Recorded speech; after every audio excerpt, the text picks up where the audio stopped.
like I think I'm up We're live. double. Oh, we're live. That's all right. Everybody can hear this. I've got a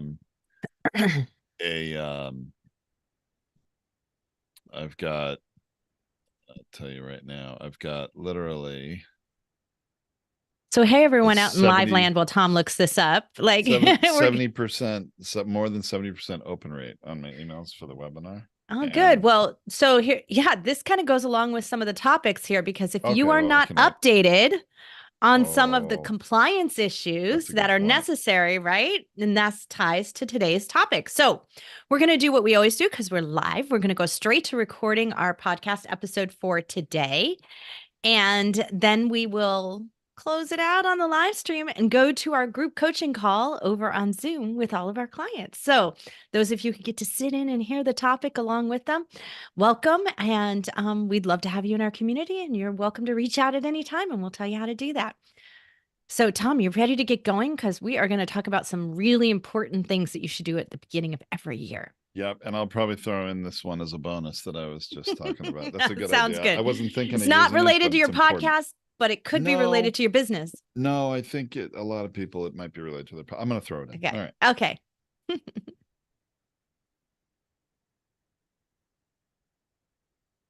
Hey, everyone. Welcome to Feed Your Brand. I'm Tom Hazard, along with my co host, Tracy Hazard.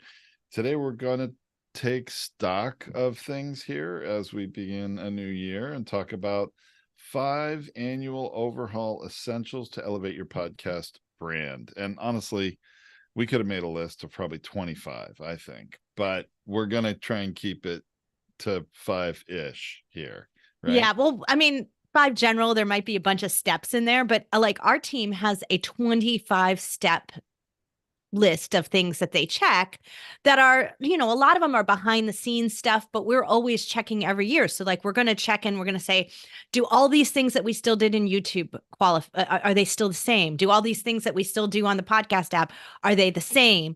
And we're constantly doing that throughout the year. We don't just do that once a year, but once a year, if you're at least taking a look at it at that timing, that's at least a good model for you to catch up and not have lost too much momentum if things have changed in the ecosystem in which you're publishing. And that's what we're looking at here. We're looking at the podcast ecosystem, how you might be publishing, how you might be promoting and sharing your show, and what are the 5 essential things that make sure that everything keeps running and you keep getting seen and found and heard. It's very important. I think all too often people forget, hey, it's a new year and things change. I mean, really, the first one on the list, Tracy, is pretty simple and it's an easy one. All of you can change right now if you're listening to this live or whenever you're listening to it, as long as you're not driving. So please don't do it if you're driving, but you can update this one right away. It's a copyright date on your podcast. There is a copyright line and you should keep it up to date. This is your, claim to the world that your content is your own, and the copyright date should always be up to date. It can be a range of dates. If your show started in 2019, it can be 2019 to 2023, but whatever it is, update it. So Well, your current content, 2024, because that's when we're recording this. So that's where you want to update it, right? You I'm don't just sorry, want the it's years the that were covered. You want the year you're in yeah, included in that. sorry guys. Typical January curse is you keep saying the previous year's number instead of the new one. Goodness Well, the fun gracious. part is for those of you who are live with us, we're recording this on January 24th, 2024. So it's the 24th of the 24th. Yeah. So I love that. This is a critical thing. You're also not protecting your copyrighted content. You're not protecting your intellectual property if you don't state it. That is critically important. So make sure that you update this. It's easy to update. You go into your hosting subscription to wherever you're hosting your show, and all you have to do is go in there and make an adjustment. If we're producing your show at Podetize, we take care of it. We globally do it across all of our shows every single year. So you don't have to worry about that. But not everybody does that. So make sure you're checking for yourself. And then also as long as you're doing that, check your website too, because a lot of you are publishing and should be publishing on your website. And your website has a copyright date on the bottom line as well. Tom and I have always been a big fan of doing the date range because it gives people a sense of how long you've been doing it. But as long as you're currently publishing and you're covering the date that you're in, it's fine. So just make sure you do that. That's one simple, easy one, and a housekeeping item you should do every year, an essential thing. The next one is really, it's about keeping up with what's going on in the ecosystem that you're publishing in. And sometimes things change. And so Oh, this is the one we see the most. Somebody who started their show 5 years ago has an image size for their cover art that is no longer in compliance. And because they never go to the apps and listen to their own show or look at their own show, they don't notice that there's actually no cover art showing because the apps will just disregard it. And so they've caused a breakage in the visibility and stickability of their show. Who's going to click on something they think is broken? And so that is an issue. So keeping up on that, it's not always easy to know, am I out of compliance without just going into the app and taking a quick look?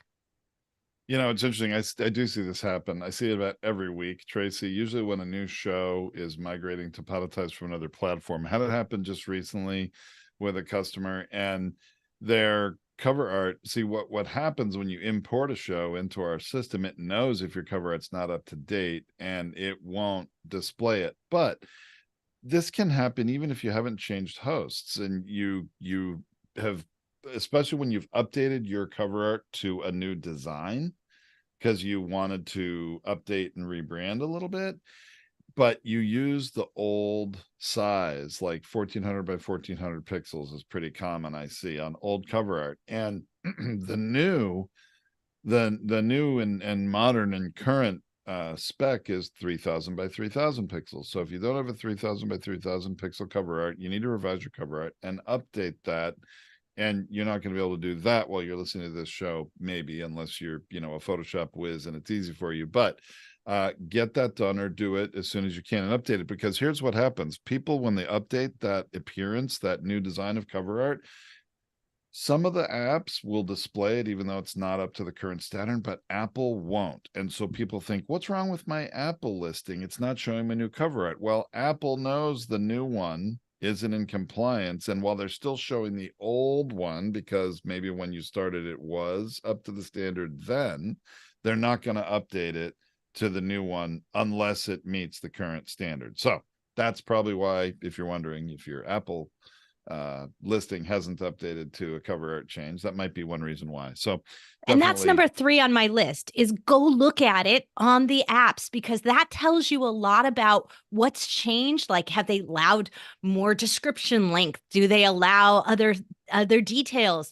Has things changed? If you don't check the app, and especially the most important ones, the ones that get the most listens, which will be Apple, Spotify, and it was Google Podcasts, but now you have to check YouTube Music, YouTube Podcasts. So those are the 3 you want to check to make sure, because they get the most listens. So, and then you might have a different set, and you can always go into your stats and at your hosting level and take a look at what directories, we call them, but what apps and directories are yours being played on, and check any of the sub ones if you want. Not necessary, because typically if they look good on Apple and Spotify, they look good everywhere, and you're probably in compliance. So just be thinking about that's number 3, is to go check it out there. And while you're there, check out your competition. Type your show name in. Don't just go straight to your shows that you've got saved in your file. Type your show name in, see what shows up. Type your host name in, see what shows up. Type in your keyword, what your show's majorly about. This is how to podcast, right? And we type that in and we see who else starts popping up. If you see people, and they do it, who are trolling on your name, who have basically copied your name and added a word to the end just so that they could be up next to you, don't panic. We've got a whole episode on that in our directory and listing of and tips out here. Don't panic about it. But if your cover art looks exactly the same, then it's time for a change and update it. And that's what happened to us. So we had Feed Your Brand out there way in the beginning. We had this black cover art, which had kind of all these little icons on it. And then Libsyn came out with the feed, Theirs was called the feed, which trolled on our name, and theirs was black and green, just like ours. And so we said, well, that's it. So now we have a white version, if you've noticed it, with a big outline on it and blue. And that happens because we want to still visually stand out. So it might be time for a rebrand, an update. And, Tom was just talking about that size change. If you got to make the size change anyway, maybe it's a good time for an update. So go check out your competition, see what's happening there, check how you look on the apps, and check for a bunch of other things that might be updating and changing. Things like, sizes, description links, extra tags, new things that are going in. YouTube just put out a new thing where in your podcast playlist, you can now sort in order. So if you go out of order, like if your regular videos, you do it by the most popular because you want your big numbers up at the top, that's probably not the best way to navigate your podcast playlist. And it should be in listening order from the most recent at the top. So you might want to need to adjust that now that that's a new feature that you can do it. Each one of the apps sometimes adds new features over the years, and you got to keep up and check that out. That was a great tip. I like the learning about, hey, something new on YouTube. Gosh, so much is changing there. You've got, this is just ask the question, check it out, right? Yeah, well, and that's where we get to like things like new rules, right? There are new rules. There are YouTube playlists that you should be doing with. We just did a tip last week. Our live stream last week was on videos versus audiograms, video clips, video shorts. They're doing much better. So now's the time to consider what you're doing with your podcast and how you're promoting it and what you're doing. And is this still working in today's marketing methods? Is it still working in today's attention span that is getting smaller and smaller and shorter, right? What's still working? Calls to action. Do my calls to action need to be updated in my description and my defaults there? But now might be a time to make them more compelling, make them more visually exciting, because you can add HTML links in some of the apps, not in all of them, but in some of them. So you might want to check out those new rules and make sure you're not only in compliance, but you're updating and utilizing them. One of the biggest ones here, one of the new things that we know is working is episode art. Changing out your square, your episode art does so much better than leaving just your cover art. It's a lot of work. You got to change one every single week. You got to make one new related to the episode.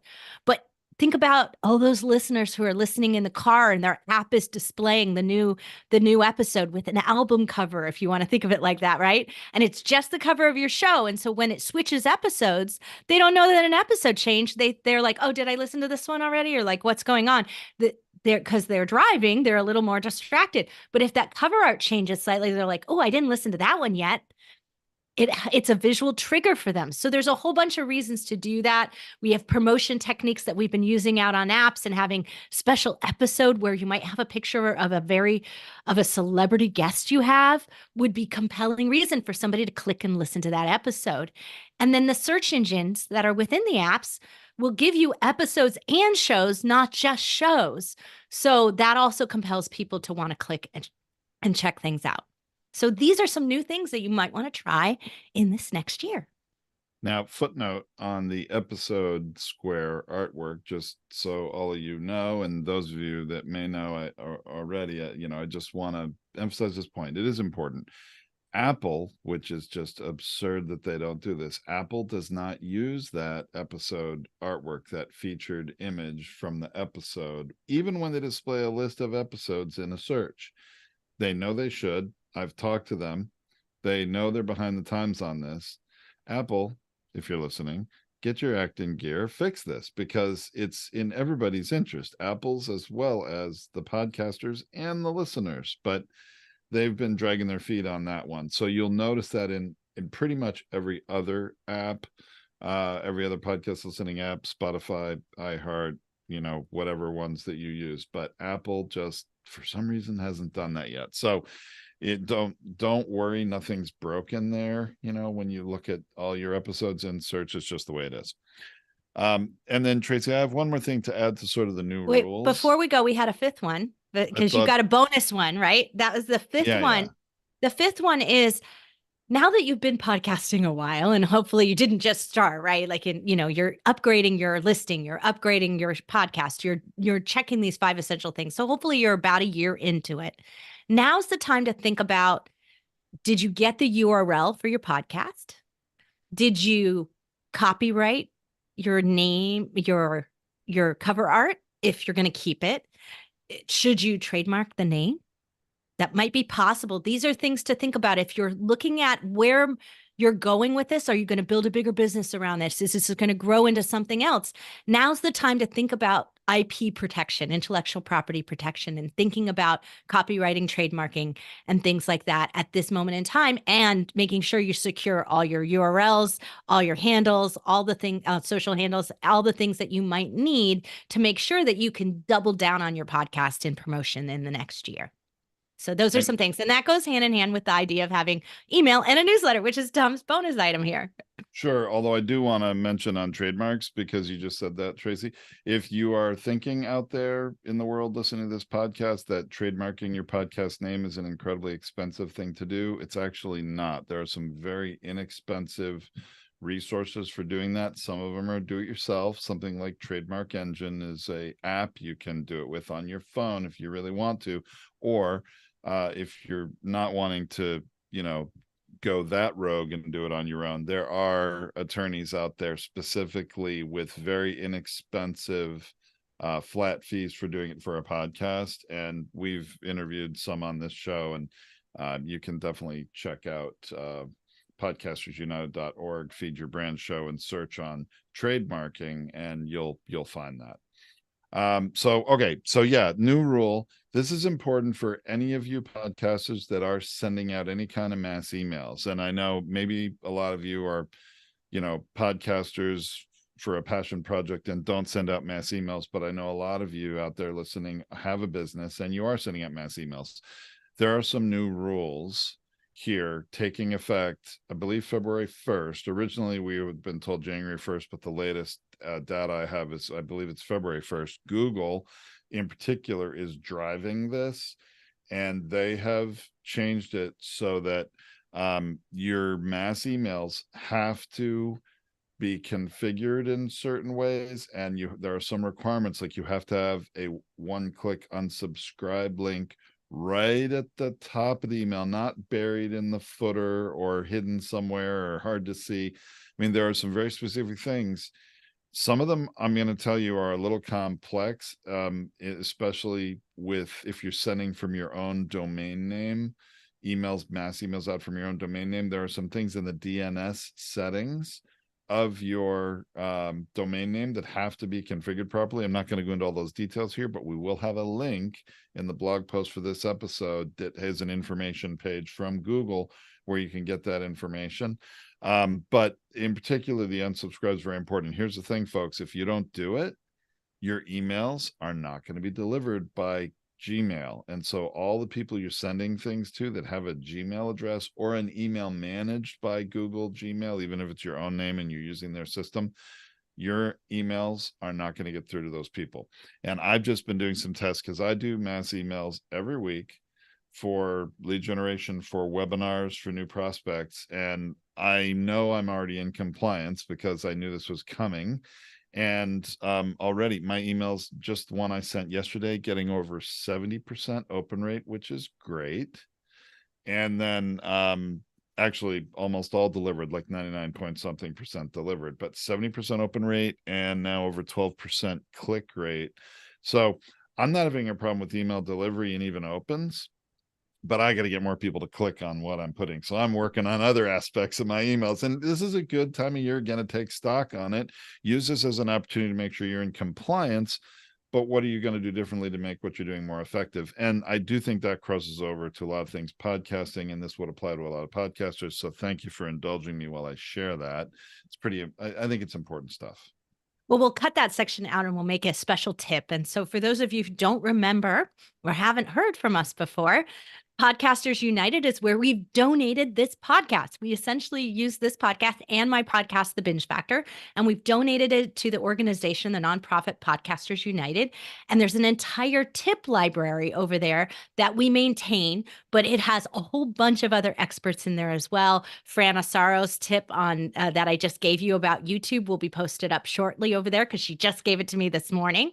And Fran Asaro is our YouTube expert. We have experts on LinkedIn who have been giving us tips as well that we're filling in over there. We're doing episodes on so that you have a broader, I'm going to say a broader spread of information that is really going to help you promote your podcast, make a better podcast, and really use podcasting as a business to business strategy.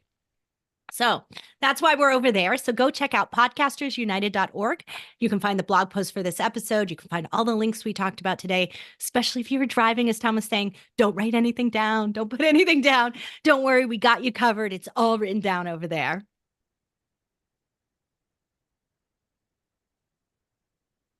Tom? Tom just lost it right there at the end there. I had something caught in my throat and I couldn't really say anything right then. Sorry about that. All right. So we'll just close it. Yep.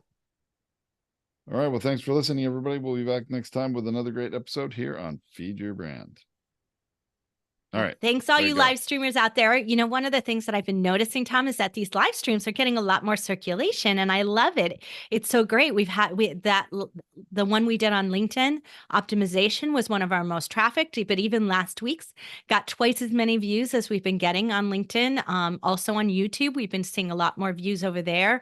Nazanin let me know that there was quite a few views on the last video over on YouTube. So it seems like that's this strategy here of being available to all of you. And we're doing this because of our relationship with Podcasters United so that everyone in that community can have free access. But we do reserve the group coaching and the one-on-ones that we do. We reserve all of that over for our clients at Podetize over on Zoom. So all you got to do is join Podetize and let us host your show. And you can access our weekly coaching and ask us questions, burning questions about all things podcasting and all things marketing. I think we're still only $29 a month, right? At the lowest level of hosting. At the lowest level. Yeah. So pretty good. I think that's a pretty good rate for four coaching calls a month. So we hope that you'll enjoy it. Check us out. Come join us. We'd appreciate it. So we're going to sign off now, but we're going to stay on Zoom with all of our clients. Thanks, everyone.